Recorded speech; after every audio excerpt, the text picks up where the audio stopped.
శ్రీనివాస అండి. నా పేరు శివజ్యోతి. నా జ్యోతి టెక్స్టైల్ అండి. అందరికీ ఆ కృష్ణయ్య ఆశీస్సులండి. ఈరోజు మేము శారదాంబ అమ్మవారిని దర్శించుకున్న తర్వాత వెంటనే కొల్లూరు మూకాంబిక అమ్మవారిని దర్శించుకోవడానికి వెళ్ళామండి. ఆ ఆలయం కూడా చాలా అద్భుతంగా ఉంటుందండి. కొల్లూరు మూకాంబిక అమ్మవారు కూడా చాలా బాగా దర్శనం ఇచ్చారండి.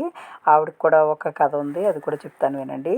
కొల్లూరు మూకాంబిక అమ్మవారి కథ ఏంటంటే, కౌమాసురుడు అనే ఒక రాక్షసుడు ఉండేవాడంటండి. అతను మిక్కిలి అందరినీ బాధిస్తూ ఉండి శివుడి గురించి తపస్సు చేసి వరాలు పొందాలని శివుడి కోసం తపస్సు చేస్తాడంటండి. తపస్సు చేస్తే శివుడు ప్రత్యక్షమైన టయానికి తనకు చావు లేకుండా వరం కావాలని కోరుకుందామని అనుకున్నప్పుడు అక్కడ ఉన్న కోల మహర్షి ఇతని మనోబలాన్ని పైకి పసిపెట్టి చావు లేకుండా వరం కోరుకుంటే ఇంకా ఎక్కువ బాధిస్తాడని చెప్పి సరస్వతీదేవికి తెలియజేస్తాడండి.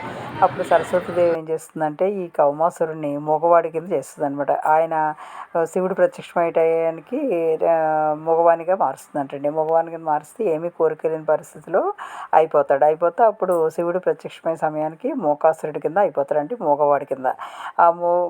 అందరూ మోకాసుర అని పిలుస్తూ ఉంటారంటండి. అలా మగవాడిని మోకాసుర అని పిలుస్తూ ఉంటారంటండి. అలా ఉండి ఇంకా వరం అతనికి ఫలించకపోయేటప్పటికి ఇంకా ఎక్కువ క్రూరత్వంగా ఉండి మునుల్ని అందరినీ వేధించి అందరినీ చంపేస్తూ ఉండేవాడంటండి. ఉంటే ఇంకా ఇలాగే ఉంటున్నాడని చెప్పి అక్కడ ఉన్న మునులు పార్వతీదేవిని కోరుకుంటే అప్పుడు పార్వతీదేవి మూకాంబిక కింద అవతరించి అక్కడ దైవగణంతో వచ్చి మూకాసురుని సంహరిస్తుందంటండి. మూకాసురుని సంహరిస్తే అప్పుడు ఆ కొడచాద్రి పర్వతంపై ఉండి అందరినీ బాధించే ఈ కౌమాసురుని అమ్మ వధించేటప్పటికి అక్కడ మూకాంబిక కింద అవతరిస్తుందంట. అప్పుడు ఈ కౌమాసురుడు చనిపోతూ నువ్వు ఇక్కడ మూకాంబిక అమ్మవారి కింద అవతరించాలని కోరుకుంటాడంటండి. కోరుకుంటే అప్పుడు ఆ మూకాంబిక అమ్మవారు అక్కడ ఈ కౌమాసురుడు అడిగాడని అక్కడ మూకాంబిక కింద అవతరిస్తుందంటండి. ఇతన్ని కౌమాసురుడిని చంపిన గద్దె అక్కడే మరణ గద్దె అని ఒక గద్దె ఉంటుందండి. అది చాలా దూరం, అది మనకి వాహనాలు అవి వెళ్ళవండి. అక్కడికి వెళ్ళటం మేము వెళ్ళలేదు, కానీ ఎవరైనా దర్శించాలనుకుంటే దర్శించండి. అది వాహనం దిగాక కూడా చాలా కిలోమీటర్లు నడిచి వెళ్ళాలండి. అక్కడ మరణ గద్దె అనే ఒక చిన్న గుడి ఉంటుందంటండి. దాన్నే మూలస్థానం అని కూడా అంటారంట. అదే అమ్మవారు అక్కడ కౌమాసురుని చంపిన గద్దె అదేనంటండి.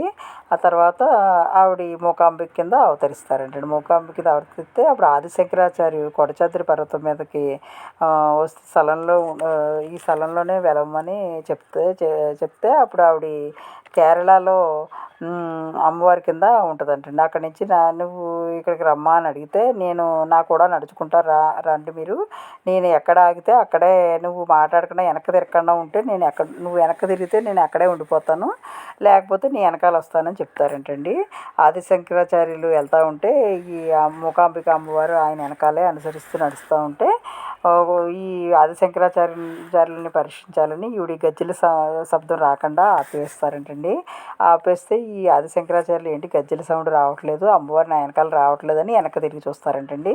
వెనక్కి తిరిగి చూసి వచ్చేటప్పటికి ఇంక ఈవిడ మాట ఇచ్చారు కదా, వెనక్కి తిరిగి చూస్తే వెనక్కి తిరిగి చూస్తే అక్కడే నేను అవతరిస్తానని చెప్తారు కదా. అప్పుడు ఆదిశంకరాచార్యులు మనకి ఏమీ గజ్జెల సౌండ్ రావట్లేదని వెనక్కి తిరగటంతో అక్కడే స్థలంలో ఉండిపోయిందంటండి. ఆ స్థలమే కొల్లూరు మూకాంబిక అమ్మవారు అక్కడ వెలిసారంటండి. దీనికి చరిత్ర ఇదండి. అందుల శబ్దం వినపడకుండా కొల్లూరు లోనే ఆవిడ అక్కడే ప్రతిష్ఠితం అయ్యారంటండి. ఆదిశంకరాచార్యులు కూడా అక్కడే అమ్మవారిని ప్రతిష్ఠించారని ఈ కథనం అండి. ఈ కథ ఇలా కొల్లూరు మూకాంబిక అమ్మవారి చరిత్ర ఇలా ఉంటుందండి. చాలా అద్భుతంగా ఉంటారు అమ్మవారు. చాలా దర్శనం కూడా చాలా అద్భుతంగా జరిగిందండి. కొల్లూరు మూకాంబిక అమ్మవారి కథ ఇదేనండి. హరే శ్రీనివాస. ఉంటారండి. కొల్లూరు